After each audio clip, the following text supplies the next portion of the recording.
Active Saint-Étienne Night Club, l'émission des supporters des Verts en partenariat avec Active, présentée par Kevin. Bonjour, bonsoir à tous, bienvenue pour ce nouveau SNC, ce 180e si je dis pas de bêtises. On est le lundi 28 avril 2025, les Stéphanois et la Saint-Étienne sont toujours relégables, mais rien n'est joué, tout reste à faire. Il nous reste 3 matchs pour rêver, 3 matchs pour y croire jusqu'au bout. De toute façon, on n'a plus que ça à faire, y croire et supporter, c'est un peu notre seule force qu'on peut apporter au club. Donc on va le faire, et on va le faire tous ensemble, que du positivisme. Il nous reste peu d'émissions à la fin, donc on va essayer de se concentrer sur le positif. Les Stéphanois, on va le redire tout à l'heure, mais on fait jeu égal, on va dire en partie, du moins statistiquement avec les Strasbourgeois. Dans le réalisme, c'était tout autre. Ce qui nous a coûté une défaite ce week-end, mais on va se relever, nul doute. Monaco, c'est facile, moi j'y crois, et mes camarades qui sont avec moi ce soir auront tout intérêt à y croire aussi, parce que j'ai dit on était sur le cran du positivisme. Alors j'ai Martin, que vous avez peut-être déjà vu sur Eurosport. Martin, comment ça va ? Écoute, ça va. Non, ça va. Moi, j'y crois modérément, on va dire, mais il y a des raisons d'y croire, donc c'est le plus important. Modérément, mais tu y crois toujours un peu. Toujours un peu, évidemment, toujours un peu. Voilà, c'est tout ce que je voulais entendre. Alors, je sais que c'est le positivisme qui le caractérise, Pat. Il est toujours de bonne humeur et toujours dithyrambique sur le bon travail de notre staff, de nos dirigeants. Pat Guillou, comment ça va, Pat ? Bonsoir à tous, ça va très très bien. Tu n'as pas rebondi sur le fait que tu sois optimiste et tu y crois encore, Pat. J'en conclus que tu en as pris un coup dans l'aile quand même. Non, moi j'ai dans ma chronique du jour appuyé sur le fait que le mérite du coach, c'est d'essayer de se sauver par le jeu, qui est très très ambitieux, qui est très moderne. Et donc, vu le calendrier, je pense qu'on va se maintenir, et avec la possibilité même de se maintenir sans passer par les barrages. Oui, c'est vrai, c'est le constat que j'avais fait en off au SNC après le match de Lyon. J'ai dit si on prend 4 points, normalement ça passe. J'avais pas prévu que Monaco... que le Havre grappillerait un point contre Monaco. Et enfin, au chat, il est là tout le temps. Je l'ai à chaque émission. Je vais pas dire que c'est mon porte-bonheur, parce que malheureusement on n'a pas débriefé beaucoup de victoires. Mais en tout cas, il est là. C'est tout ce qui compte. Comment ça va, Gab ? Salut Kevin, salut à tous. Bah ouais, écoute, c'est vrai que la dernière victoire c'est contre Lyon, j'étais au stade mais j'étais pas d'émission, donc j'ai pas pu la débriefer celle-là, mais ça va très bien. Et puis ouais, optimiste aussi pour la fin de saison. On va espérer gratter au moins les barrages. Ouais, les barrages, ça va être le minimum syndical à aller chercher, mais comme dit Pat, le calendrier est peut-être le plus dur est derrière nous, on va dire, au niveau du calendrier. Et on a toutes les raisons d'y croire, mais on va d'abord, avant de parler du calendrier, parler du match de ce week-end. Active Saint-Étienne Night Club, le débrief. Alors, je l'ai dit dans l'intro, les gars, si on regarde les stats que j'affiche à l'écran, on pourrait se dire que le score est sévère, que le 3-1 est sévère.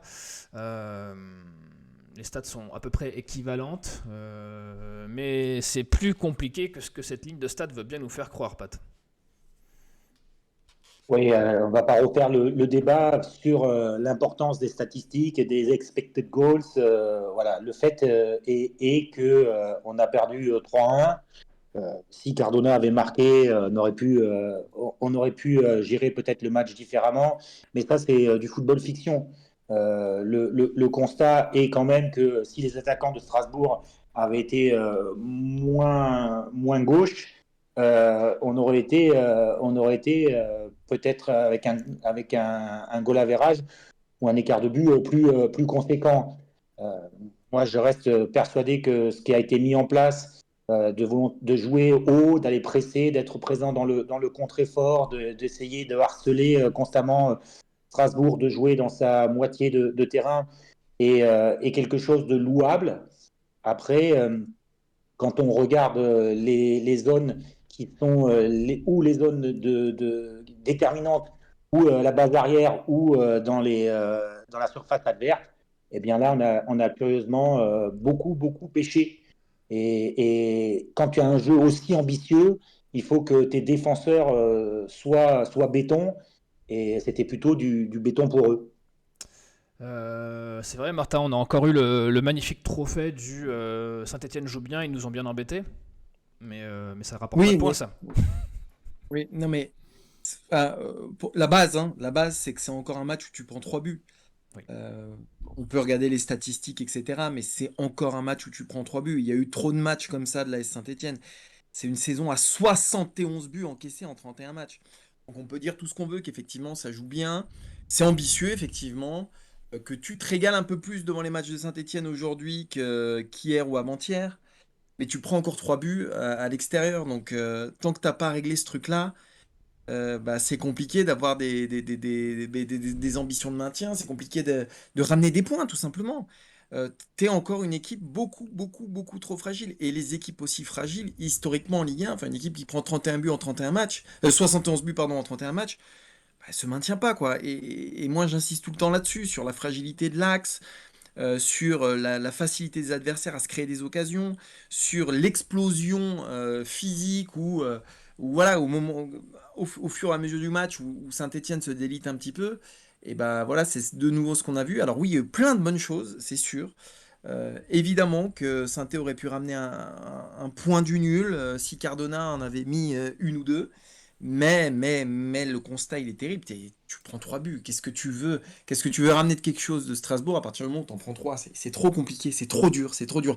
Les obstacles sont trop hauts cette saison pour Saint-Etienne. Et même si ça se passe bien dans le jeu, voilà, il y a trop de carences défensives, quoi. Ouais, tu t'obliges à en marquer 4, donc forcément, Ah au oui, minima 3. ah oui. Même si t'es pas à la pêche forcément offensivement, c'est vrai que c'est compliqué. Bah oui. Gab, dans le chat, je vois que ça parle déjà du match. Est-ce que tu peux nous faire déjà un premier petit retour à chaud sur les premières impressions? Globalement, comme le disait Martin, ce qui ressort beaucoup, c'est qu'on prend comme d'habitude beaucoup trop de buts. Comme l'a dit Martin, 71 buts en 31 matchs, ça fait environ 3 par match. C'est très difficile de se maintenir avec ce genre de ratio. Et puis sinon, sur YouTube, on a Enzo qui nous dit on a été dépassé tactiquement et physiquement contre Strasbourg. On est beaucoup trop fébrile défensivement et inefficace offensivement. C'est sûr qu'on a eu pas mal d'occasions qu'on n'a pas su concrétiser. On a Guise du Beaujolais qui nous dit l'éternelle frustration sur la qualité de nos latéraux. Les latéraux de Strasbourg étaient de leur côté énormes. Ce que confirme Laurent sur YouTube aussi, qui nous dit que veux-tu espérer avec Apia en latéral? Ce n'est même pas le niveau national. Les gars, franchement, il n'y a pas mieux, même chez les jeunes, point d'interrogation. Euh, Sinon, on a El Cato qui nous dit c'est dommage parce qu'il y avait moyen, mais la base en Ligue 1, c'est d'avoir une très bonne défense et un très bon gardien, ce que nous n'avons pas. 3 petits points. On a Spider Fox qui fait part de son mécontentement, qui nous dit je ne retiens rien. Comme d'habitude, on prend 0 points et 3 pions dans la musette. On est toujours relégable, donc il y a de la frustration. Et on a Piazza aussi sur Twitch qu'on salue, qui nous dit dommage, on prend beaucoup trop de buts. Voilà, globalement, comme souvent cette saison, dans nos débriefs du Saturday Night Club, c'est la défense qui fait défaut du côté de la SSE.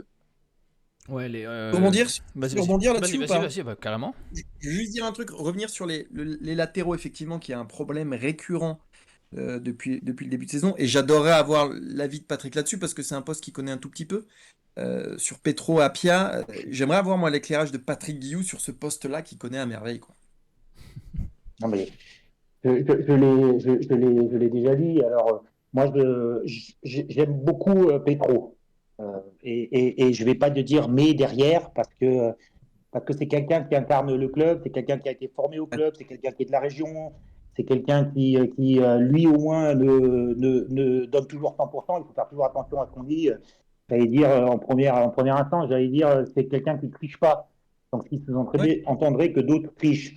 En tout cas, c'est quelque chose qu'on ne peut pas lui reprocher. Il a été décisif aussi sur les centres, sur les buts, sur la passe sur David là contre Strasbourg, contre Lyon. Donc voilà, une fois qu'on a dit ça, on s'aperçoit qu'il a découvert peut-être tardivement la Ligue 1 et que du coup moi, il joue avec ses moyens. Et d'autres diront que ses moyens ne suffisent pas pour jouer en Ligue 1. Ça peut suffire pour jouer en backup, pour être un complément qui va arriver, qui va jouer, qui va faire les fins de match, qui va jouer quand il y aura la Coupe d'Europe à Saint-Etienne, la rotation. Voilà. Ensuite, concernant Apia, je rappelle quand même des faits, ce sont des faits. Apia, quand Masson est revenu d'Israël, il a disparu des écrans radars et la montée, il l'a faite en regardant les matchs du banc. Donc ça veut dire qu'il n'était même pas titulaire en Ligue 2 à un moment donné.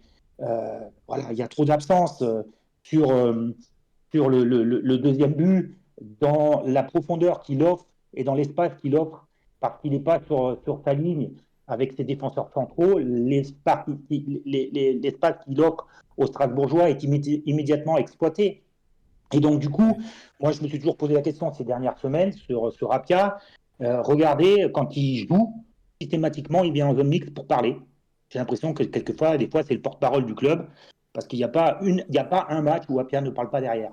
Une fois qu'on a dit ça, voilà, aujourd'hui, Masson, Apia, Petro, que je voulais que je dise, le constat a été fait depuis longtemps. Donc ça ne sert à rien de leur taper sur la tête. Il va falloir finir la saison avec certains, en sachant que Petro, en plus, et c'est ce que je lui mets encore une fois à son crédit, c'est qu'il a joué latéral gauche, il a joué piston, il a joué latéral droit, il a joué dans l'axe, il a défendu, il a toujours tout donné pour son club. Et même si il a été blessé, Cornu n'a pas été le joueur espéré à porter cette stabilité sur le côté gauche. Et encore concernant Petro, je le rappelle et je finirai comme ça, on se rappellera qu'en début de saison, il ne faisait pas partie de l'effectif pour pouvoir jouer ou devoir jouer la saison. Je pense qu'il a été à un moment donné mis de côté et que quand il y a eu le stage au Chambon-sur-Lignon, il a été rappelé pour faire la soirée de bienvenue et que là, on s'est dit, après les premiers matchs de Cornude, on en aura peut-être besoin. Est-ce que tu as tous les éléments de réponse que tu voulais, Martin?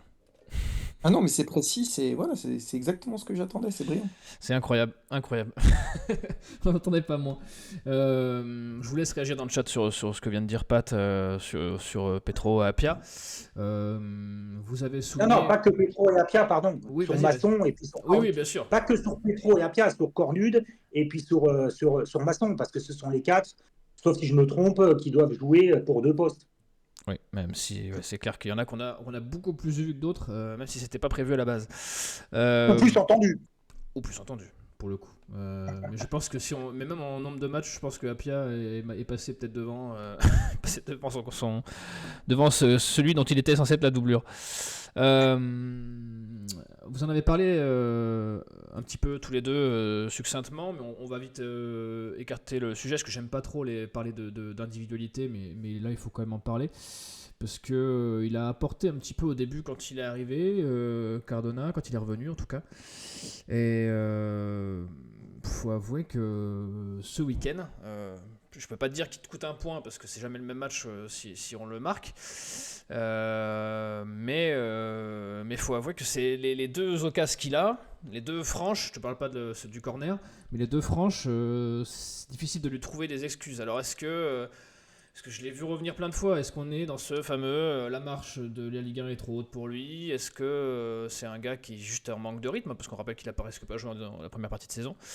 Qu'est-ce qu'on en pense quand même de son retour maintenant à 3 journées de la fin à ce bon vieux Irvine, Pat? Il est largement pas largement maître fondateur, j'allais dire, non, c'est pas mon mot, mais il a largement contribué, voilà, je vais sortir dans l'autre phrase, dans l'autre sens, largement contribué au point du match nul contre Brest avec son doublé. Il avait été peut-être maladroit le match d'avant à Lens également, mais après, voilà, est-ce que c'est un joueur qui est estampillé Ligue 2 ? peut-être par rapport à son parcours.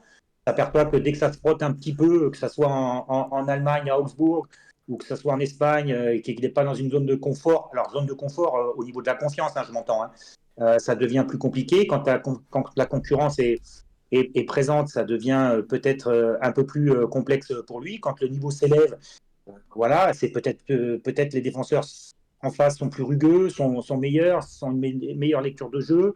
Ensuite, son travail de finition, il est malheureux, maladroit sur la première action. Derrière, il est malheureux sur la reprise sur la transversale. Il est malheureux dans son tête-à-tête parce qu'il écrase un petit peu trop sa frappe. Mais il est capable de coups d'éclat comme il sait les faire. Et aujourd'hui, je crois qu'il a marqué l'essentiel de ses buts à domicile. Il peut être l'élément déterminant Monaco en fonction de la qualité de jeu des Monégasques, mais peut-être ça sera l'homme providentiel encore une fois contre Toulouse. Donc aujourd'hui, il fait partie des trois qui sont à chaque match titulaires. Il a des absences, quand il est dos au jeu en position médiane, énormément de difficultés à se retourner avec le ballon. Il perd beaucoup de ballons dans sa lecture de jeu et de l'espace autour de lui. Mais dans le dernier tiers, il peut, sur un coup de génie, faire la différence. Et c'est ça qui rend les choses difficiles quand on est dans un staff et qu'on essaye de faire des choix. C'est sur quel Cardona je vais tomber et quel positionnement il va avoir durant la rencontre pour qu'il me soit hyper important pour l'équipe. Le sur quel Cardona je vais tomber, il est aussi valable pour son pendant de l'aile gauche, Zuriko Davitashvili, qui s'est illustré ce week-end, parce que pour une fois il a réussi un de ses numéros de soliste, mais ça faisait trop longtemps que ces numéros de soliste se retrouvaient voués à l'échec. C'est une des pistes d'explication de notre parfois manque de réalisme, tu trouves, Martin, d'avoir... Ah bah, Oui, vas-y. ah bah, c'est sûr que si tu avais des attaquants plus réguliers, tu serais pas à cette place-là. Mais sur Cardona, moi, je veux juste. Voilà, il en a 4 buts, 3 passes décisives en 12 matchs. Sur ce que j'ai vu voilà, depuis le mois d'août, je préfère la SSE avec Cardona que sans Cardona quand même. Bah, Il a raté beaucoup de choses. T'as pas Euh, grand chose d'autre derrière, quoi. Tu fais... Voilà, exactement. Bah, exactement. Alors, c'est peut-être voilà, peut-être qu'il cache la misère ou je ne sais quoi, mais ce qu'il y a, c'est quand même, il t'a rapporté 2 points face à Brest et Angers, des points qui pourront compter vers la fin. Oui, il a fait un match raté, et vraiment raté contre Strasbourg. C'était le cas aussi contre Lens. On sent qu'il est moins en confiance que l'an dernier, où à la même époque, il marchait complètement sur l'eau. Mais là, c'était. Enfin, je veux dire, son piqué contre Bordeaux, il peut le tenter que T'es en une Ligue 2. fois. Ouais, exactement, c'était en Ligue 2. Mais il y avait aussi une confiance, une confiance qui était absolument folle, quoi. Tout ce qui touchait, ça se transformait en or. Et oui, sans doute, il avait plus de temps. Peut-être que, voilà, la Ligue 1, c'est sans doute beaucoup plus difficile à appréhender pour lui. Mais malgré tout, je voudrais pas être trop sévère avec lui non plus, parce que depuis qu'il est arrivé, il apporte quand même des choses. Il marque des buts, et c'est pas le seul, Stas, hein, aussi. Stas, hein, s'est réveillé, et peut-être que Cardona y est aussi pour quelque chose. Donc, je veux pas complètement planter Cardona, et je trouve que son retour, en tout cas, a apporté des choses quand même. Et voilà, pour Davitashvili, pour moi, de cet effectif-là, c'est peut-être celui qui a le plus de talent sur le papier. C'est peut-être celui qui, voilà, techniquement, celui qui va t'amener des choses, mais c'est pas un joueur fini encore. Et peut-être que dans une équipe où il serait mieux encadré, ou peut-être on le guiderait un peu plus, ou peut-être on lui remontrait aussi un peu plus les bretelles. Peut-être que moi, ce qui m'agace où aussi, il aurait de la concurrence et pourrait... oui, il aurait de la concurrence, évidemment. Là, il sait que de toute façon, quoi qu'il se passe, il jouera parce que derrière, c'est tellement le désert qu'effectivement. Mais Davitashvili, je veux pas non plus le planter complètement parce que c'est quand même un joueur qui a du talent. Et c'est une équipe qui en D'accord. manque. C'est une équipe qui en manque quand même beaucoup et cruellement. Alors, juste pour rebondir sur ça, moi je Ouais. ne suis pas certain que s'il avait de la concurrence, il serait titulaire. Oui. J'en veux pour preuve ses sélections avec la Géorgie où il est encadré, où fait partie peut-être même des cadres. Sauf si je me trompe, sur les 20 ou 25 derniers matchs de la Géorgie, il est 5 fois titulaire ou 6 fois titulaire. Je peux me tromper, mais comme ça, à la louche. Maintenant que vous me disiez qu'il a du talent et que ça soit un impact player qui rentre et qui met le feu pendant les 20 dernières minutes, c'est une certitude. Il peut apporter ça. D'en faire un des leaders d'attaque Actuellement, je pense qu'il est loin d'un joueur cadre de l'animation offensive. Et après, effectivement, il sauve ses matchs par des coups d'éclat, par des dribbles. Et encore une fois, moi, je suis toujours très attentif aux réactions des uns et des autres. La façon dont il a eu de célébrer son but, et pour moi, c'est significatif. Ouais, et puis, enfin, je sais pas si vous revoyez l'action en tête, les gars, mais vraiment, là, il réussit son numéro de soliste, tant mieux pour lui, parce que s'il la rate, on ne faudra pas oublier qu'il oublie deux gars qui sont tout seuls au 6 mètres, à qui il a juste à la pousser, qui sont, je crois, Cardo et Stassin, qui sont tout seuls, vraiment tout seul au deuxième poteau. Il a juste à leur donner, et il y va, il dribble, il fait le dribble de plus. Bon, pour une fois, il le réussit, donc tant mieux. Ok. Et donc, Et sur le côté impact, il va partager sa joie avec qui? Je sais plus, je me rappelle pas de la Ah, bah, célébration. le public, c'est tout. regardez bien les images. Et à un moment donné, c'est ce genre de situation qui, dans une animation offensive, peut perturber ensuite l'équilibre. C'est-à-dire que comme ils ne donnent pas la balle, peut-être que sur l'action suivante, ils ne lui donneront pas non plus. Et donc, c'est ça qui crée ensuite, je ne parle pas que de Saint-Etienne, je parle en général, c'est ça qui crée après quelques blessures dans les égos qui fait que je ne mettrai pas le ballon. Est-ce que Et derrière, tu peux préciser sur la célébration? Parce que honnêtement, je l'ai plus en tête. Il célèbre tout seul? il tourne et il va vers le public. Ok. Mais il va vers le public, vers le COP, des Verts, plutôt que d'aller le fêter avec ses potes. Ok. Et c'est ses potes qui viennent vers lui. Mais moi, je fais très attention à ça. Vous savez, quand vous allez voir des joueurs, quand vous êtes dans les cellules de recrutement, quand vous allez voir les uns et les autres, ou quand vous avez les rapports, c'est certaines choses aussi sur lesquelles on est très attentif. Non, mais c'est intéressant d'avoir ce regard. Martin, tu sais quelque chose que tu avais remarqué aussi, avant qu'on parle de la parole au chat? Juste sur le côté impact player et rentrer en fin de match. Moi, je me souviens d'un match de David Tachvili, le seul qui démarre pas, enfin, je pense en 2025, Oui, il c'est rentre le fort. match contre Angers. Il rentre fort et il change le cours du match. Donc c'est vrai que. euh, Mais, Mais en fait, aujourd'hui, t'as pas la possibilité à Saint-Étienne de le mettre sur le banc et de le faire rentrer en fin de match parce qu'il n'y a personne d'autre. et, C'est-à-dire et, qu'il y a. et- et il est sur C'est le, le vrai il est problème. sur Je le suis banc. d'accord avec Patrick, mais le problème, c'est que en fait, t'as pas de concurrence. Donc aujourd'hui, c'est le dépositaire de ton jeu par défaut complètement. Et ce qui explique aussi sans doute ta saison, hein, c'est que si le dépositaire de ton jeu, c'est David, bah effectivement, tu vas dans une saison comme ça. Mais c'est qu'en fait, le vrai problème, c'est qu'aujourd'hui, mais comme pour plein d'autres, hein, c'est que tu as zéro concurrence pour David.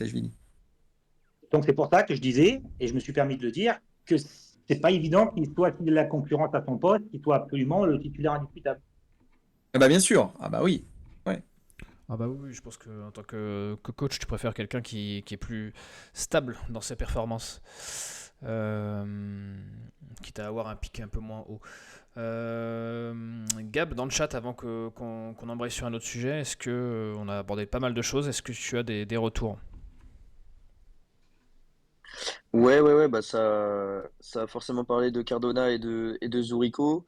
Déjà pour commencer, on a Enzo qui nous dit Cardona c'est 4 buts et 3 passes D en 3 mois. Il apporte beaucoup, il faut arrêter, il est indispensable.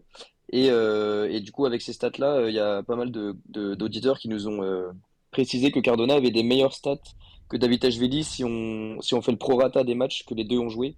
Évidemment, Davide il est là depuis le début de saison, donc sur le peu de matchs qu'a joué Cardona par rapport aux Géorgiens, il aurait des meilleures stats. Après, on a quand même Fan de Synthé qui nous dit Cardona est moins bien cette année qu'en Ligue 2, mais le meilleur est à venir lors des 3 derniers matchs et des barrages. On va espérer qu'il puisse nous sauver comme la saison dernière.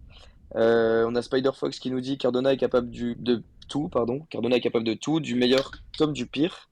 On a El Cato qui nous dit Cardona, il fallait l'avoir depuis le début de la saison. Ce n'est pas le seul responsable de notre défaite à Strasbourg. Laïla qui complète en disant qu'il n'y a pas que Cardona qui a raté son match à Strasbourg, pardon. Et sinon, du coup, le débat a basculé sur Zurico dans les messages aussi. On a Spider Fox qui nous dit David Ajuli est le pendant de Cardona à gauche. Lui aussi est capable du meilleur comme du pire. Boubou qui nous dit David Ajuli a de la chance que Benol des Boaquiers se soit blessé surtout cette saison. Pardon. On a Leïla qui nous dit Leïla Reb qui nous dit Zurico est comme Nordin, il court tout droit et ne lève pas la tête.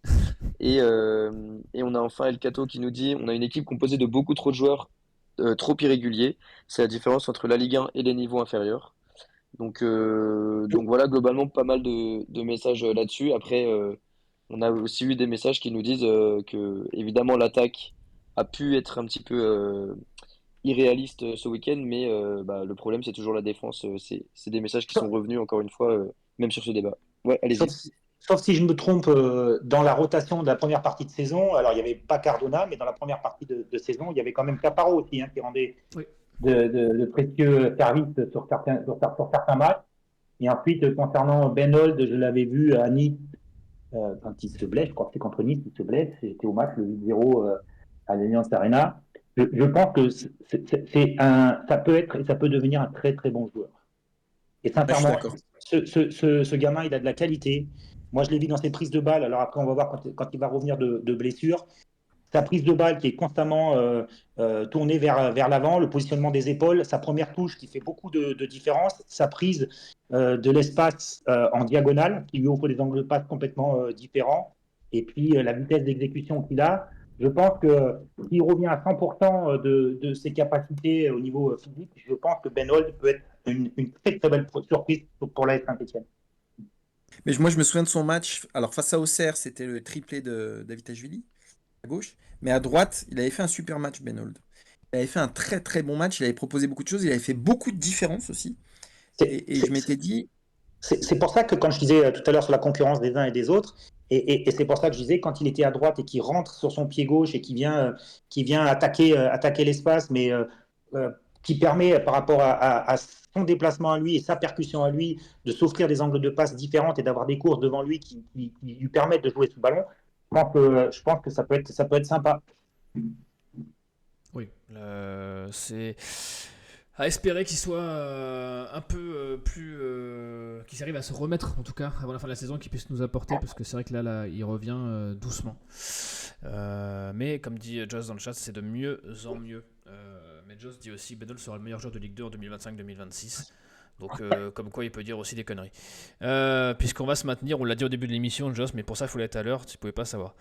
Alors, on va quand même parler, parce que je vois le chat qui a dit que voilà, là, on critiquait un peu l'attaque, mais c'était peut-être pas, c'est pas l'attaque notre problème. Est-ce que, pour finir sur les individualités, est-ce qu'il y en a d'autres, ou même des choses dans le match collectif qui vous ont un peu déplu, ou peut-être d'autres choses qui vous ont plu, des positif, il n'y a pas non plus énormément de choses.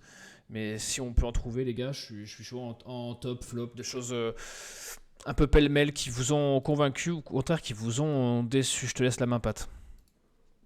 Moi, en match compliqué à gérer, c'est Michael Nadé, qui est censé être le patron de la défense. Mais j'ai quand même remarqué quelque chose, c'est ce jeune joueur, qui a maintenant quand même 26 ans, Eh oui.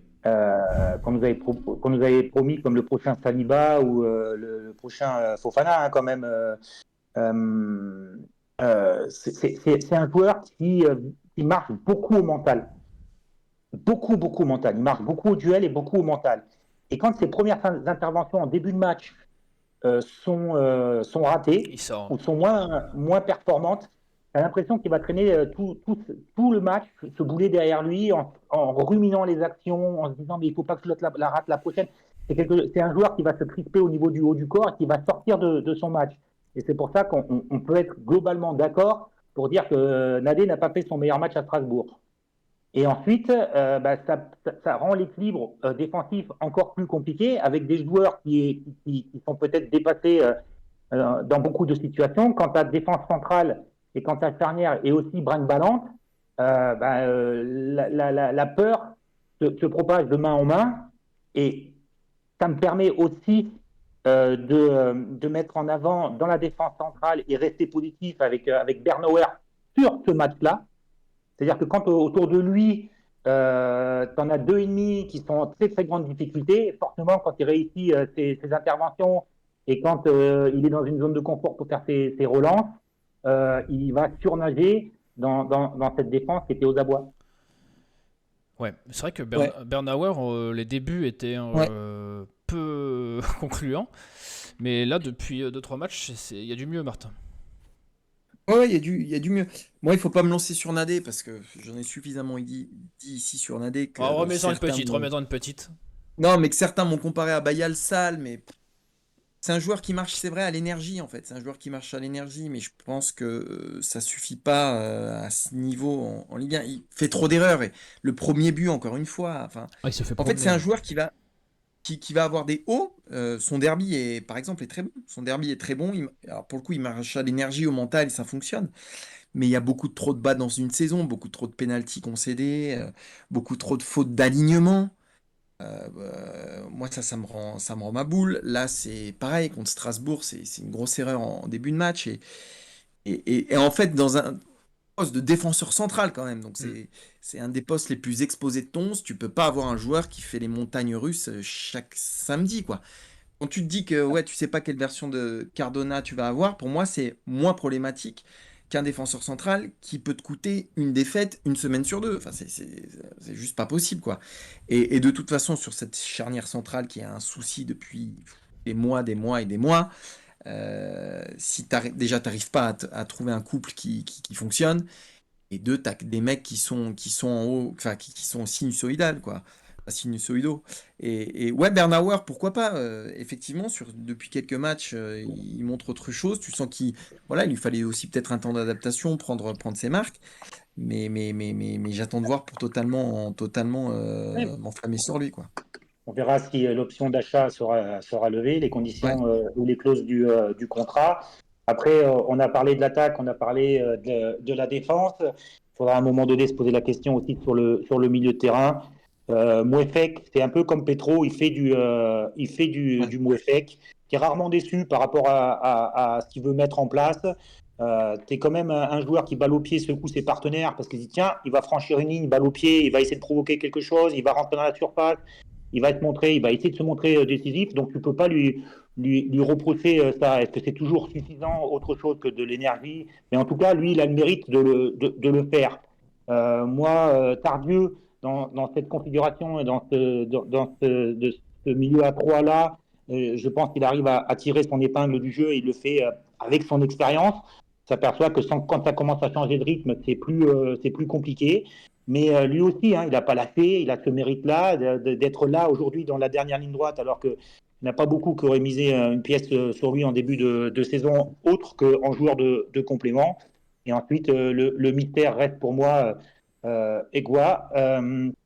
Moi, je le veux bien et j'aime bien quand il est en position basse, quand il est face au jeu, quand il est capable de jouer à son rythme. Je pense que c'est ce qui le caractérise, monorhythmique et à son rythme.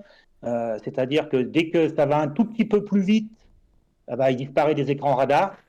Et dès que l'adversaire, sur certaines relances, notamment en position de base, dans la construction des circuits préférentiels, l'ont identifié et lui mettent un joueur sur lui, et bien là, on s'aperçoit qu'au niveau de la mobilité, au niveau du bassin, au niveau pour se retourner, c'est beaucoup moins élégant que quand il a le temps et qu'il a le jeu face à lui. Ouais, il a besoin de dicter son tempo. Et quoi, c'est assez intéressant. Et dernier petit point, l'Arseneur, moi j'en ai déjà beaucoup dit, c'est pareil, je vais faire comme Martin avec, avec Nadé, donc je vais pas en rajouter, à moins que vous vouliez en dire quelque chose. Mais je vais juste lancer un petit peu dans la main. Est-ce qu'il n'y a pas aussi une Stassin dépendance, Stassin qui a été un peu plus effacé? On sait que ça fait 2 semaines que Orneland nous dit qu'il est peut-être incertain pour le match, finalement il est là, comme Cardona. Est-ce qu'on doit compter absolument sur ce facteur clé Stassin et peut-être aussi, je vais le dire quand même, sur un réveil de l'Arseneur sur la fin de saison pour espérer quelque chose. Pat, je sais pas comment tu le sens toi, Stassin, tu n'as pas parlé du derby. Sassin, on verra son évolution, on verra comment et dans quel club il va évoluer, parce qu'il y a quand même certaines déclarations fortes où on était mal en point au niveau de classement, où on disait que s'il restait en Ligue 2, il serait plus à Saint-Etienne, sauf si je me trompe, mais j'avais lu ça quelque chose, si je me trompe, je m'en excuse. Voilà. Sassin, on l'a vu aussi quand il jouait en Belgique, et ça je l'ai dit aussi ici, c'est un remarquable finisseur dans la technique de finition en in-touch. Si vous regardez ses buts, il est dépendant des ballons qu'il va recevoir dans la surface, parce que c'est ce type de joueur. Pour le moment, à 20 ans, c'est pas encore le joueur qui est capable de se retourner, de résister à la charge. Je vais pas dire qu'il est trop frêle, mais il s'est amélioré. Oui, il a Ça, on peut le dire, progressé. il a progressé sur ce niveau de jeu, sur ce type du moins sur ce secteur de jeu qu'on attendait. Après, c'est pas un joueur qui atteint encore son plafond de verre. Je suis incapable de dire s'il jouera dans un club du top 20 de Ligue des Champions. Ça, je suis incapable de le dire. Mais en tout cas, c'est incontestablement le leader d'attaque parce qu'il est capable de se montrer et il est rusé dans la façon de se détacher de son adversaire et de sentir les coups. Et dans la palette de ses buts, on a pu le voir. Mais il est encore, il est trop dépendant de ses partenaires. Mais après, sincèrement, il fait le job, hein, et on verra où ça va nous amener. À croire que Rudy Garcia va peut-être le prendre dans la sélection belge, puisqu'il avait vu attentivement le derby et ses deux buts. Concernant l'Arseneur, malgré les 3 buts encaissés, si j'en crois, parce que j'ai vu le match en direct et j'ai vu le match en replay, les commentaires, il a encore fait son match, il a encore fait ses arrêts. On ne peut pas lui reprocher grand-chose sur les buts concédés, mais à un moment donné, voilà, ça va dépendre, et je le redis, dans ce que veut mettre en place le coach Horneland la prochaine saison. Ouais. S'il veut jouer haut et qu'il a besoin d'une défense qui joue haut pour jouer dans le camp adverse, il faudra aussi un gardien qui est capable de jouer comme un libéro et sortir constamment de sa surface et d'avoir de l'assurance au pied. Et on appelle ça encore les goalkeepers, les goal cleaners. Si se contente Horneland d'un shoot bloqueur, l'Arseneur peut faire dans ses arrêts réflexes la différence sur certaines situations, beaucoup plus encore en Ligue 2 qu'en Ligue 1, parce que la qualité des attaquants fait qu'ils se trompent moins en Ligue 1. Et on va suivre ça avec attention. Est-ce que, en tout cas, c'est ce qu'il souhaite peut-être avoir, Horneland, un gardien qui soit plus sûr sur les ballons aériens, qui est capable d'aller gratter des ballons sur les têtes des attaquants pour justement relancer très rapidement pour avoir le premier décalage derrière du déséquilibre là. Voilà. Assurons d'abord l'essentiel, le maintien, et les questions, les dirigeants se les poseront, mais je suis sûr et certain que déjà dans les filtres pour les gardiens dans la data, c'est sûr et certain qu'il y aura ce genre de critères qui seront mis dedans. Ouais, c'est certain. Martin, très brièvement pour finir sur ce match, soit sur les individualités, Stassin Larceau, comme vient de le faire Pat, ou Moi, Stassin, je l'avoue très humblement, je pensais pas le voir à ce niveau aussi vite en Ligue 1, parce que je le trouvais beaucoup trop léger, et surtout dans les duels où il se faisait systématiquement bouffer quand même en début de saison. Donc je salue l'évolution. Et sans cette évolution-là, sans doute que Saint-Etienne serait déjà condamné. Donc déjà, Saint-Etienne lui doit une partie de sa survie, de ses ambitions de fin de saison, parce que ça aurait été impossible sans lui. Mais je suis d'accord avec Patrick, mais bon, c'est un gamin de 20 ans aussi. Il est dépendant du collectif. Tu peux pas lui demander de sauver la patrie tout seul. C'est impossible. C'est absolument impossible. Sur l'Arseneur, c'est un gardien qui est anormalement exposé aussi. C'est-à-dire qu'il prend des mines. C'est parce que son équipe joue très haut, c'est parce que son équipe est ambitieuse tout en jouant le maintien. Donc en fait, c'est un gardien qui est effectivement très exposé, qui se prend énormément de buts. Je lui trouve pas d'excuses parce que moi, par exemple, ses sorties aériennes, sa capacité à rassurer sa défense sur les corners, sur les coups francs, je trouve qu'il est trop limite, beaucoup trop limite, et qu'il fait trop d'erreurs dans ce secteur-là. Mais malgré tout, je lui trouve en tout cas des circonstances atténuantes. Voilà, s'il fallait faire vite, j'ai essayé de le faire vite. Il y a juste une chose, si jamais, et on avait vu ça avec Jérémy Janot, par rapport au crédit qu'il a à Saint-Etienne aux différents groupes de supporters, l'Arseneur, il ne faudra pas le mettre en concurrence. C'est-à-dire que si si les dirigeants souhaitent prendre un gardien, et c'est pour ça que je parlais de Jérémy Janot, il faudra absolument que ça soit un numéro 1 incontestable. C'est-à-dire que Jérémy Janot, si vous vous rappelez son évolution à Saint-Etienne, quand on lui a mis Planté, quand on lui a mis Viviani, quand on lui a mis Lewicki et des joueurs comme ça, par rapport au mental qu'avait Jérémy pour faire la différence, il les a tous bouffés. Ouais. Jusqu'au jour est arrivé Ruffier. Vous voyez ce que je veux dire? Il faut que la différence soit marquante. Voilà. Parce que si c'est pour prendre un but, à mettre en concurrence, l'Arsenal jouera aussi les prochaines saisons. Ouais. C'est vrai. Pour finir sur ces points-là et sur ce match, avant d'embrayer sur Monaco, Gab, le chat, hormis les blagues de Joss sur les sorties supposées de l'Arsenal, est-ce que tu as d'autres choses à nous dire? Ouais, bon, bah, globalement, sur tout ce qu'on a dit, il y a pas mal de messages, notamment qui revenaient sur Nadé. On a vers 85-77 qui nous disait sur ce match, Nadé beaucoup trop fébrile. Euh, El Cato qui nous dit Nadé, il n'avait pas l'air du tout dans son assiette, son comportement était assez bizarre. Notre défense manque de rapidité, la défense Nadé Apia, c'est compliqué, on prend encore 3 buts pour Patrice.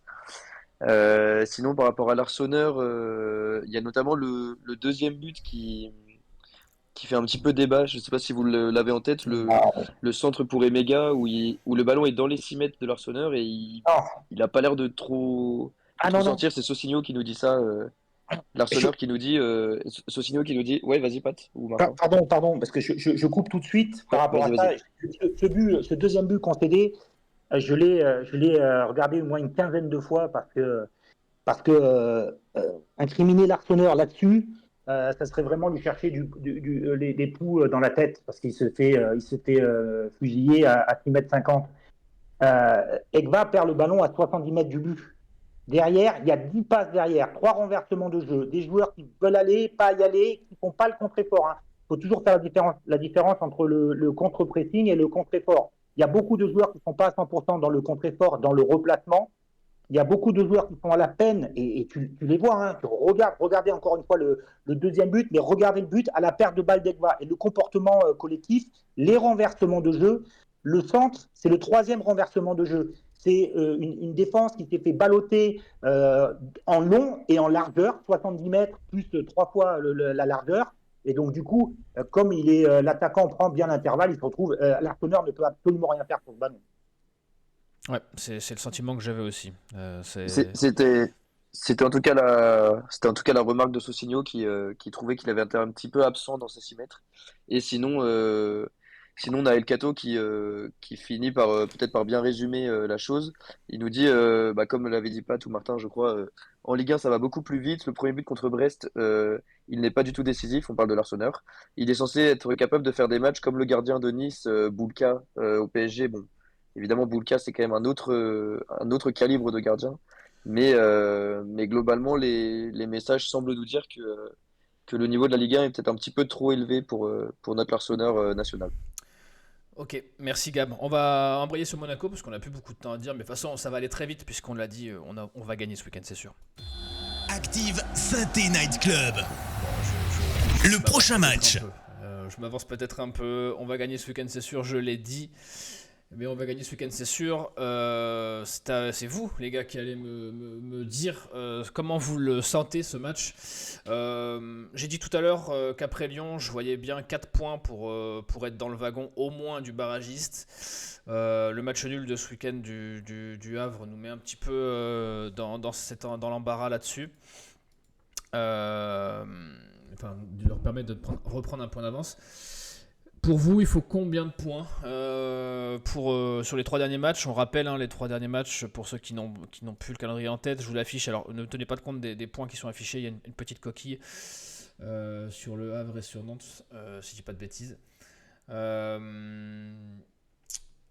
Pour vous, sur ces 3 derniers matchs, donc Monaco à domicile, Reims à l'extérieur et Toulouse à domicile, combien on doit prendre de points en tenant compte des calendriers de nos concurrents pour espérer à minima être barragiste et au mieux pour se maintenir, même si je suis plutôt de l'avis de Patrick où à mon avis ça sera soit maintenu tout court, soit relégué, mais barragiste j'y crois pas trop. Martin, je te laisse la main pour une fois. Toi, sur ce calendrier, ce match contre Monaco, déjà, est-ce que tu es confiant sur ce match? Et sur le calendrier, est-ce que tu nous vois prendre les points suffisants? Match contre Monaco, est-ce que je suis confiant? Modérément. Monaco, c'est quand même une équipe. Ok, ils font nul au Havre. Ils font nul contre Strasbourg une semaine avant. Mais ils atomisent Marseille il n'y a pas si longtemps. Je crois que c'était il y a 2 semaines, si je dis pas de bêtises. Une équipe qui a tapé Nice aussi. C'est une équipe très irrégulière. Le truc, c'est que tu auras un Geoffroy Guichard plein comme un œuf. C'est samedi soir, il fera beau, il y aura une ambiance de feu. Ça sera peut-être le dernier match à Geoffroy Guichard plein avant les sanctions. Oui. Et ça, je pense que ça peut vraiment compter quand on voit ça commence à compter pour le derby. Donc ça, c'est vraiment le point positif. Après, offensivement, c'est quand même une équipe qui a des arguments, Monaco, et je me dis que face à la fébrilité de notre défense, ça va être compliqué de garder sa cage inviolée quand même face à Biret, face à des joueurs comme ça Oui, parce que même en étant qui sont... très moyen ce week-end, Ouais, ils ont réussi à et gratter. lui, il plante toujours, hein. De toute Ah façon, oui. Biret, ouais, il plante toujours. Donc, euh, donc, je suis modérément optimiste. Après, sur le nombre de points, je me dis qu'à 4 tu peux encore t'en sortir. Quand je vois le calendrier du Havre et d'Angers, Ouais, ils sont pas cadeaux, hein. Le Havre, ouais, le Havre, ils vont à Auxerre, ils reçoivent Marseille, ils vont à Strasbourg. Donc, est-ce que le Havre Bah, arrivera à bah, décrocher une victoire sur les bah, derniers matchs? C'est pas dit. le Et Havre, Angers, le Havre à part Auxerre, qui n'a techniquement plus rien à jouer. Les deux autres vont jouer le jeu. Et Angers, Nantes n'est pas sauvé. ouais, mais Auxerre qui vient de faire danser Lens à Bollaert. Donc, Auxerre qui est une équipe, voilà, c'est C'est une aller équipe prendre un point à la imprévisible. BD. C'est une équipe imprévisible aussi. Ouais. Et Angers, c'est pareil, c'est Strasbourg, c'est Lyon. Alors, il y a le déplacement à Strasbourg, Nantes. Lyon et Nantes qui est un derby un peu, on peut le dire un Ouais. peu comme ça. Et puis Nantes qui est pas techniquement maintenu, donc ils voudront sûrement assurer le maintien. Donc, je me dis un point contre Reims, une victoire contre Toulouse, ça peut passer. Franchement, ça peut Hmm. passer. Et je me dis que Monaco, c'est peut-être l'ultime dernier joker C'est le des bonus. Stéphanois. C'est Ouais. c'est le bonus. Pas plus. Bonus. Ouais, c'est le match bonus par excellence. Tu regardes les deux effectifs, tu regardes les parcours cette saison, tu regardes Monaco en Ligue des Champions. Tu te dis, normalement, il y a pas de match. Par contre, tu t'aperçois que quand ça a été un peu plus relevé cette saison pour Monaco à l'Inter, à Arsenal, dans un contexte un petit peu difficile, ils ont disparu des écrans radars. Après, la pression, pas la pression, Geoffroy Guichard, l'ambiance, le chaudron, tout ça, je pense que ce type de joueurs, ou en tout cas beaucoup d'entre eux, en ont vu quand même assez. Si tu prends, comment ça s'appelle, Mbolo devant, tu vois qu'il a joué dans les plus grands stades et des Coupes du Monde. Donc voilà, ça veut rien dire. À ce niveau-là, ça veut pas dire grand-chose. Quand tu es un joueur de Ligue 2, quand tu es un joueur de National, tu viens à Geoffroy Guichard, tu te dis, ah ouais. Alors après, tu es toujours impressionné quand tu sors, les déclarations d'après-match, c'est une ambiance magnifique. Mais une fois que tu as le coup d'envoi, tu sors du tunnel, tu es focus sur ton match et tu joues. Plusieurs choses. La première, la contre-performance de Monaco au Havre, c'est à la fois une bonne chose et une mauvaise chose. C'est une bonne chose parce que si le Havre arrive à prendre un point face à Monaco, ça veut dire qu'il y a encore l'opportunité peut-être de faire mieux. La mauvaise, c'est que dans la course à la Ligue des Champions, Maintenant, ils ont plus de choix. Monaco ne peut pas se permettre une deuxième fois de passer à travers sur un match. Sur le week-end qui vient de se passer, je trouve ça dommage, et ça peut paraître surprenant ce que je vais dire, que Reims n'ait pas gagné à Monaco, à Montpellier. Je trouve que ça aurait été mieux, même s'il y aurait eu un candidat de moins, mais peut-être que dans la projection du match face à Saint-Etienne et leur finale de Coupe Ils auraient de France, relâché. ils auraient relâché parce qu'ils se seraient tu sauver. Donc voilà, c'est dommage que ces 2 points ne soient pas du côté de Reims. Je ne les vois pas par rapport à ce qui a mis en place avec Samba Diawara. Voilà, on verra bien. Ensuite, je pense que Angers est en plus grosse difficulté parce que quand on voit les déclarations des uns et des autres du côté d'Angers, on est beaucoup, beaucoup moins serein qu'il y a encore quelques semaines derrière. Et puis après, ce ne seront pas les premiers qui pensaient avoir atteint le maintien tranquillement et qui font une série ensuite, bah, qui les voit atterrir en Ligue 2. Le Havre s'est ressaisi, a retrouvé, contrairement à nous, une assise défensive qui leur permet de voyager, de faire corps. Donc voilà, je pense qu'avec avec 4 points, ça serait extra, et même avec un cinquième, bah, avec un match nul contre Monaco. Mais là, encore une fois, c'est du football fiction. Comme pour plagier les joueurs de foot, voilà quoi, il faut prendre les matchs les uns après les autres, quoi. Oui. Voilà. Et l'important, c'est les 3 points. Et l'important, c'est les 3. Et il faut prendre les matchs les uns après les autres. Oui, mais on y croit. On va parler un peu de la compo. Je vous laisse. J'en profite pour vous dire dans le chat d'y aller hein, sur le match contre Monaco, ce que vous en attendez, quel est votre pronostic et combien vous nous voyez prendre de points d'ici la fin de la saison, parce que vous aussi vous avez le droit de faire dans la fiction. On a été critique un peu avec Cardona tout à l'heure. Il aura sûrement un rôle à jouer ce week-end s'il est apte. D'autant plus que c'est un ancien de la maison. Alors, est-ce que tu y crois, toi, Pat, à ces hasards, on va dire, ou ces états de fait, où à chaque fois qu'un ancien d'un club joue contre son club, il est décisif? Moi, je crois absolument pas. Et j'en veux la preuve par l'exemple. Il a marqué un doublé face à Brest. Donc tu t'attends à ce qu'il fasse quelque chose ce week-end? Oh, mais c'est des concours comme tous les anciens joueurs du PSG quand ils partaient dans un autre club, marqués au parc. Après, c'est la légende urbaine qui fait que ça rend beau les choses. Ça ne sera pas le premier, ça ne sera pas le dernier à marquer contre un ancien club. Après, moi, c'est plus parce que je suis peut-être nostalgique ou peut-être que je connais un petit peu le foot. C'est cette célébration, j'ai le droit de célébrer, mais pas célébrer. J'ai le droit de célébrer contre mon ancien club. Ah non, j'ai pas le droit. Et en fin de compte, euh, même si tu es énormément respectueux de l'ancien club qui t'a fait connaître, tu as le droit de partager la joie avec les supporters et ton club. Hein. Donc voilà. Oui. Est-ce que ça va être une renaissance de Cardona? Est-ce qu'on a besoin de parler de renaissance? Moi, je sais qu'il peut être sur ce match-là, encore une fois, décisif comme il l'a été. Oui, c'est ce que tu sous-entends. Et Martin, on est d'accord que si Cardona nous offre le but de la victoire contre Monaco à la 93e, on lui en voudra pas de célébrer. Enfin, en tout cas, voilà, on ira le défendre si jamais il se fait. Voilà. Par qui il va se faire chahuter par les 3 supporters ennemis de l'AS Monaco? Je suis pas sûr, Les hein. supporters de Monaco, techniquement, sont plus nombreux à l'extérieur qu'à domicile, donc Ouais. peut-être que. Bah oui, c'est pas compliqué en même temps, mais oui, tout à fait. Moi, j'y crois beaucoup en Cardona en cette fin de saison. Moi, j'y crois. Il aime ça les instants clutch, comme disent les Américains et les fans de NBA. Mais ok, donc toi, tu mets une pièce là-dessus. De toute façon, on l'a dit tout à l'heure, il n'y a pas une grosse profondeur de banc. Vous attendiez beaucoup de hold, trop juste. Vous ne changeriez rien dans la compo là actuellement, Martin? Difficile de changer quelque chose dans la compo. Moi, je changerais rien. Je changerais rien, même s'il y a des joueurs qui me déçoivent, même s'il y a des joueurs que je trouve trop justes, même s'il y a des joueurs voilà, que j'estime qui sont un peu trop justes pour la Ligue 1, mais en l'état, non, je changerais rien. Toi, tu mises beaucoup sur Geoffroy Guichard. J'ai bien vu que tu. Je mise sur Geoffroy Guichard, comme souvent. Ça, au Il y a- moins, il y a- c'est un pronostic qui déçoit jamais. Pat? il y a quand même quelque chose qui mérite réflexion. Euh, dans un contexte où tu es obligé de revenir au score, euh, tu fais rentrer que 3 joueurs. Vous savez, pour impacter sur un match, le dernier moyen qu'a le coach, c'est de faire le changement d'homme et éventuellement le changement de stratégie pour faire tourner les choses. Alors que depuis le Covid, on a le droit à 5 changements et c'est devenu vraiment une stratégie d'avoir 5 changements. Je crois qu'à Strasbourg, il n'y en a eu que 3.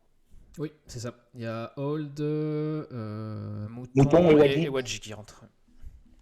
Donc voilà, après c'est le scénario de ce match qui fait que. Mais si tu regardes le banc, tu as 2 défenseurs centraux, t'as un latéral, tu as un milieu. Voilà, après, t'en as plusieurs avec Mouton et Banol qui sont rentrés. Voilà, est-ce que tu sors Sassin pour le faire souffler, pour faire un impact player contre Monaco et tu mets Sissoko? Ça veut dire que tu casses les ailes et tu coupes les ailes de Sassin. Ça serait difficile aussi au niveau de la com de la com externe de faire comprendre ce choix que tu fais souffler. Voilà, le constat il est celui-ci. Tu as très peu de raisons et de moyens de faire souffler. Et d'autant plus que même si on veut gagner des titres et qu'on veut être européen les prochaines saisons, tu joues un match par semaine. Donc, tes petits blessés, tes petites béquilles, tes petites machins, tu as largement en une semaine le temps de récupérer tout le monde. Oui, puis à 3 journées de la fin, dans une lutte pour le maintien, c'est le genre de moment où si t'es Un vrai joueur de foot, c'est le moment où tu serres les dents et tu y vas, quoi. C'est les gens qui se cachent à ce moment-là, c'est les gens qu'on retiendra. Généralement, il fait pas bon se cacher dans ces moments-là. Gab, avant qu'on passe au magnifique quiz du SNC, un dernier point sur le chat et sur le match contre Monaco. Alors déjà sur ce à quoi on faisait allusion au départ, le nombre de points qu'il faudrait pour être barragiste ou se sauver. On a Fan de Synthé qui nous disait qu'il faudrait 5 points, El Cato qui nous disait qu'il faudrait 4 points pour être barragiste, Vert 85-77 qui nous dit il faut 6 points, ça va être très compliqué. Sinon sur le match en lui-même contre Monaco, on a Enzo qui nous dit si on fait un match nul contre Monaco, ce sera déjà un super exploit. On a Leïla qui nous dit si Monaco est aussi mauvais que contre Le Havre, on peut espérer, mais je suis dubitative. Il nous faudra au moins 6 points, ça va être dur. On a Ozymandia qui nous dit Monaco n'est pas bon à l'extérieur. C'est vrai que je crois que j'ai vu une stat passer ces derniers jours où Oui, c'est très Monaco mauvais. était peut-être sur une série de 5 matchs sans victoire à l'extérieur. Donc ça peut peut-être jouer en la faveur de Saint-Étienne. On a Spider Fox qui nous dit Monaco est une équipe très fantasque, irrégulière, mais leur effectif n'a rien à voir avec le nôtre. Pour moi, il faudra au minimum 5 points. Voilà, ça va être compliqué. Willem qui nous dit Saint-Étienne doit prendre un nul au minimum contre Monaco. On a Étienne qui nous dit malheureusement, lui il est très pessimiste, il nous dit on va se faire ouvrir contre Monaco pour la simple et bonne raison que c'est une équipe pardon, avec d'excellents ailiers. Or nos latéraux sont immondes, lents, pas techniques et fébriles. Donc voilà, ça pose la chose. Et sinon, sur les pronostics de nos auditeurs, on a un petit peu plus d'optimisme dans les scores que j'ai vus. On a pas mal de victoires 2-1 pour Spider Fox ou pour El Cato.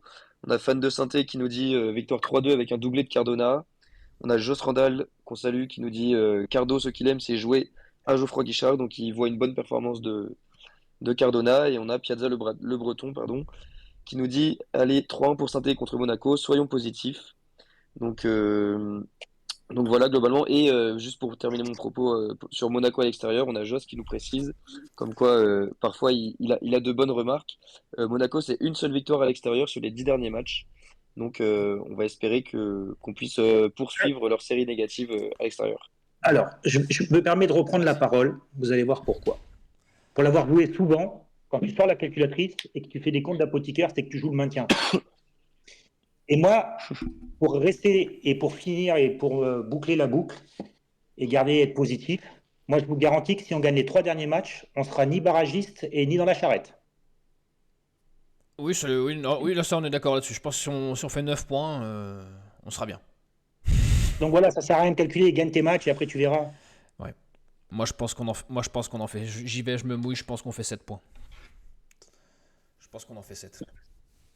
Et puis 7, je pense que 7, on est bien aussi. Je vais pas mentir, Oui. je pense qu'à 7, on est très large. Mais il y a d'autres choses qui sont larges. C'est l'écart qui séparait Joss Randall de ses concurrents au quiz du SNC en début de saison, mais l'écart s'est réduit.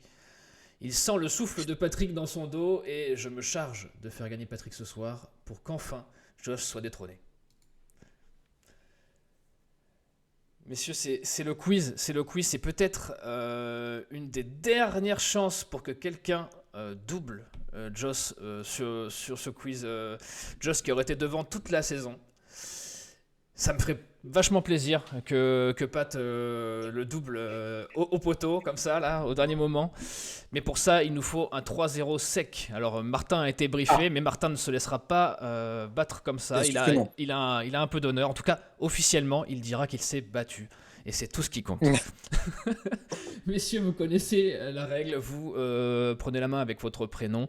Et puis après, vous pouvez y aller et annoncer votre réponse. La première question sera une citation d'un joueur qui a été concerné par le match de ce week-end, d'un joueur ou d'un entraîneur. Et vous allez devoir me dire qui a bien pu dire ça. J'ouvre les guillemets. On a été surpris par les Verts, on pensait qu'ils allaient faire un bloc bas, mais franchement, ils ont joué. C'est une bonne équipe, ils ont fait un bon match aujourd'hui. Il y avait une bonne équipe quand même. Quoi Martin, Bakwa, non, qui a dit ça? c'est terrible. C'est terrible déjà. Bon, Martin qui ne ménage pas mon suspense, qui trouve la bonne réponse. Ah putain, j'ai tout flingué. Ah putain de merde. Oh, c'est foutu. On va devoir booker Patrick sur les 3 dernières émissions pour avoir une chance. Bon, on se laisse pas abattre. Joss qui est déjà en train de jubiler dans le chat. Un peu d'optimisme. On repart sur de l'optimisme.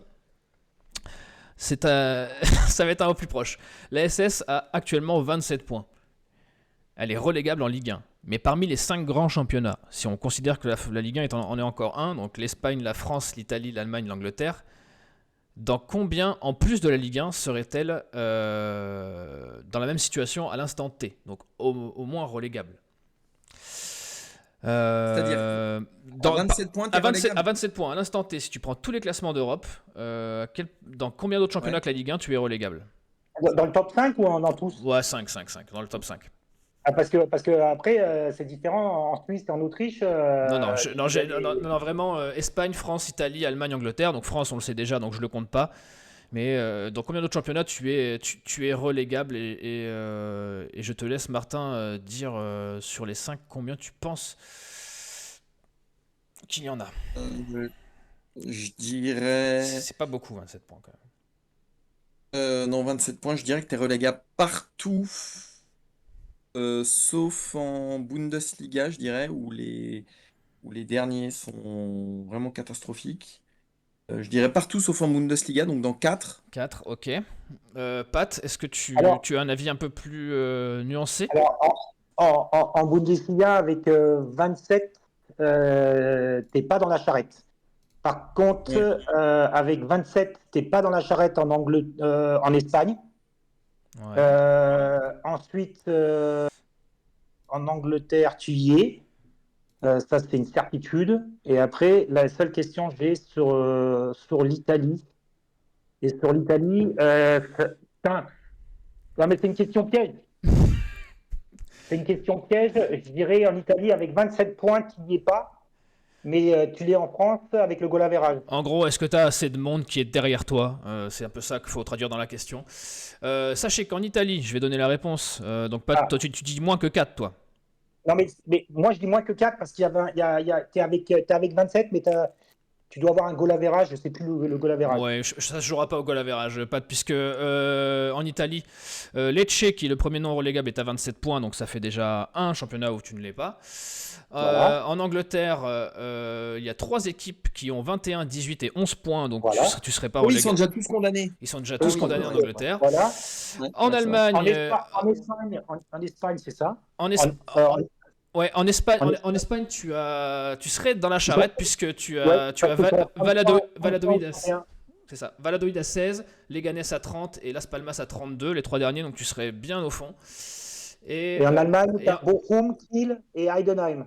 Et c'est exact, il y a déjà 3 personnes derrière toi en Allemagne, donc au final, il n'y a que en Espagne où tu serais dans le trou avec la France. Donc on était très loin des 4. Pat, tu égalises et tout va se jouer sur quand même. Tout va se jouer sur le dernier point. Alors bien sûr, je ne dois pas vous mentir, j'avais pensé à vous faire citer et faire une enchère sur la dernière compo des Verts qui ont joué contre Monaco à Louis II en début de saison, mais quand j'ai vu la compo, je me suis dit que c'était quand même vachement méchant, puisque quand même il y a beaucoup de joueurs qu'on n'a jamais revus. Donc j'ai été... Ouais. Je sais que c'était le meilleur match de Sissoko devant. Ouais, et ben t'aurais eu déjà un joueur, mais franchement avec le reste de la compo, avec le reste de la feuille de match, on n'aurait pas été bien loin. T'avais beaucoup de jeunes. Donc j'ai posé une autre question pour vous départager, messieurs. Ça va être une question de rapidité. Donc là, il faut être bon. La dernière victoire de Saint-Étienne à domicile contre Monaco, c'est un 1-0 qui a eu lieu à la saison 2019-2020. Qui est l'unique buteur de ce match? Waouh, c'est chaud. 2019-2020? Ouais. Patrick. Oui, Patrick. À chaque fois qu'on a une réponse, c'était la saison où on était machin, Patrick, forcément, tu te trompes rarement quand tu dis Bouanga. C'était bien Denis Bouanga. C'est bien Denis Bouanga. Bah oui, forcément, c'est le seul qui marquait des buts à l'époque. Parce que la dernière fois, et c'est vicieux, mais je crois que la dernière fois que j'ai fait un quiz face au Cowboy, et la réponse était aussi Denis Bouanga. Ouais. C'était pas face à l'OM, un but face à l'OM ou un truc comme ça? Bah en fait, la raison est très simple, c'est que quand on cherche la dernière saison où on a eu des victoires, c'est souvent cette saison-là. Et cette saison-là, c'était Bouanga qui marquait tout dans les gros matchs. Donc il y a une relation de cause à effet qui est assez facile à démontrer.